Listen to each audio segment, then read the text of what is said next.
Senior সাংবাদিক কথাটা শুনলেই মাথায় আসে সিনিয়র সাংবাদিক খোকন কিংবা সাংবাদিক মনিরুজ্জামানের কথা, যারা স্যাটার টাইপের পোস্টের জন্য সাংবাদিক মহলে ব্যাপক পরিচিত। তবে ফেসবুকে গেল দুদিন ধরে ফের শুরু হয়েছে সিনিয়র সাংবাদিক নিয়ে আলোচনা সমালোচনা, যার শুরুটা সাংবাদিক আনিস আলমগীরকে নিয়ে।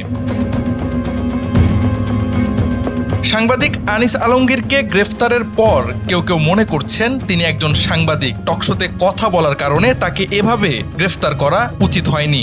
জবাবে অন্য পক্ষ স্যাটায়ার করে বলছে, পেশাদারিত্ব ভুলে গিয়ে তিনি যেভাবে জুলাই গণহত্যায় অভিযুক্ত আওয়ামী লীগের পক্ষে কথা বলছেন সেটা সাংবাদিকতা নয়, সিনিয়র সাংবাদিকতা। RICL TMX, যুগের পর যুগ স্থাপনা থাকে মজবুত।